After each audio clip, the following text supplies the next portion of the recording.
Bem, dentro das análises, porque no final eu acho que, apesar de que ainda não se observa, revisando o Sol, somente o que se sabe até os últimos dias do Pirélio, quando chegou e as sondas solares conseguiram captar. Como está agora mesmo o próprio Atlas 13. Mas neste momento, em uma série de investigações afirmam que algo estranho envolve este cometa, não é? De acordo com o que relatam enquanto ele retorna, em 11 de novembro, o telescópio Lowell Discovery registrou uma imagem crucial do objeto. 13 atlas permitindo analisar os possíveis efeitos de sua interação com o Sol. A imagem, para ser preciso, é esta. De acordo com o que foi possível analisar, o desvio de luz que se consegue detectar provocado pela gravidade solar do 3 e Atlas é mensurável. Embora muito menor do que a anomalia registrada pelo Observatório ALMA, de acordo com o que foi relatado no outro observatório, há um desvio de 4 segundos de arco em relação à trajetória prevista, sugerindo que existe uma aceleração não gravitacional.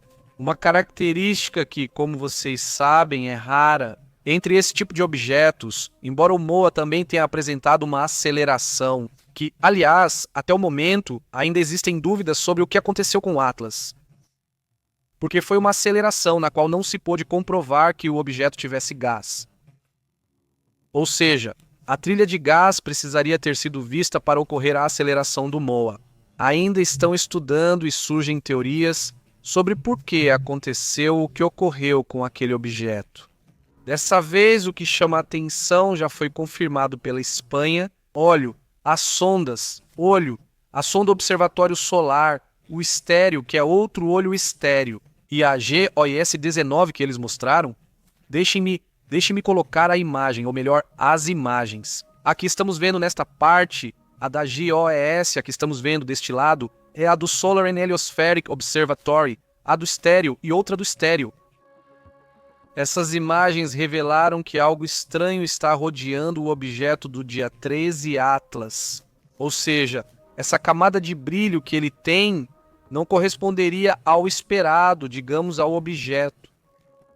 Afirmam que o brilho é incomum e a coloração tende mais para o espectro de luz do brilho, a coloração. Então, bem, isso também foi outra das anomalias. Identificando até o momento 9 anomalias oficialmente.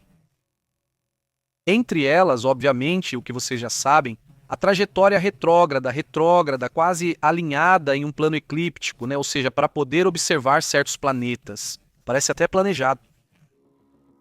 Fizeram análises matemáticas sobre a chance disso ocorrer por acaso e perguntaram: o que é isso?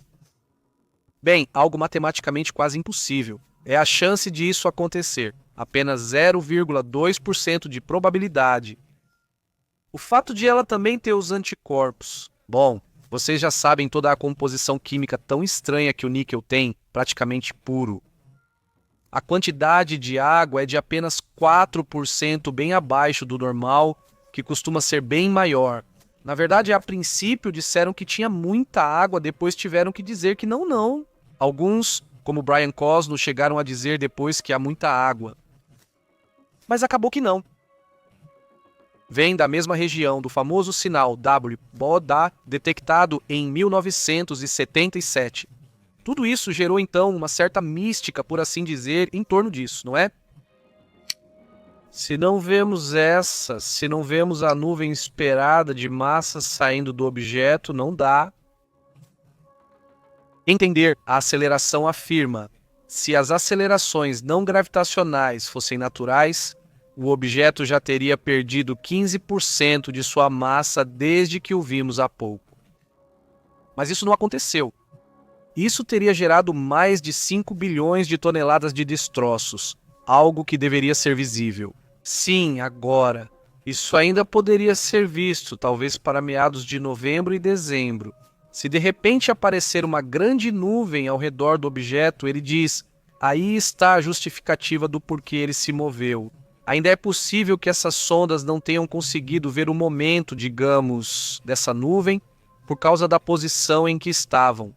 Mas o momento em que ele sair de trás do Sol, que seria em mais ou menos 8 dias, no dia 8, Não, em 9 dias para ser exato, em 11 de novembro, e este vai passar atrás do Sol e vai ser observável depois desses dias. Pode ser um pouquinho antes, pode ser um pouquinho depois, dependendo de como o objeto for acelerando. Quando ele aparecer, se vier com uma grande nuvem espetacular, você diria: ah, é a reação dos químicos que ele tem, o cometa está empurrando ele. É totalmente explicável, desde que essa nuvem venha e a massa diminua. Então isso significa que é algo mais estranho, talvez exótico. Quem sabe? Não, mas pelo menos teríamos que continuar analisando isso.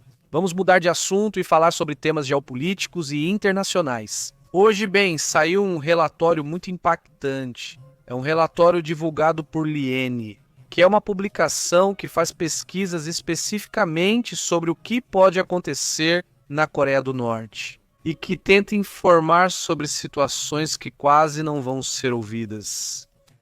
E são relatos muito duros, de repente, muito intensos, que normalmente não se veem, digamos, porque há uma censura terrível na Coreia do Norte, né?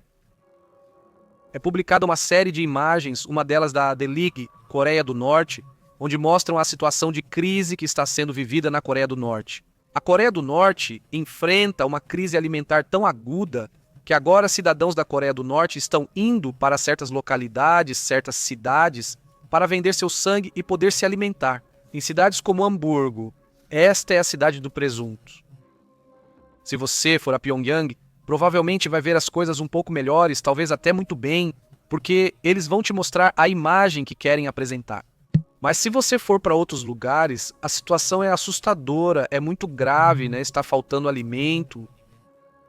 A prática de doar para poder comer está se tornando cada vez mais comum. Segundo relatos locais, 1 em cada 20 pessoas faz isso. Em troca de 400 mililitros de sangue, os doadores recebem 2 quilos de óleo de cozinha e 3 quilos de arroz. Só o bastante para alimentar uma família de 3 por alguns dias. Segundo algumas fontes, em Gyeonggi do Sul, a colheita de outono não melhorou o acesso à comida e foi insuficiente. As famílias estão fazendo praticamente qualquer coisa para sobreviver. As doações não ocorrem só em hospitais, mas também em clínicas de tuberculose e hepatite, sem controle sanitário. Eles têm dado essa comida em lugares onde se fazem várias coisas. Vamos dizer que não muito boas, que eu não pretendo contar aqui, mas o que quero dizer é que a situação é terrível. Casos como em Ryonggang, Gangneung do Norte e outras áreas foram comprovados. E isso também com uma investigação muito complicada, em que já se fala até de fome generalizada. A situação é extremamente difícil de observar. Existem vazamentos, às vezes há pessoas de dentro que de alguma forma conseguem revelar certas informações. Mas o ponto é que há um colapso da saúde pública, há um colapso alimentar em que não chega comida suficiente para todas as pessoas. Há uma deterioração tremenda.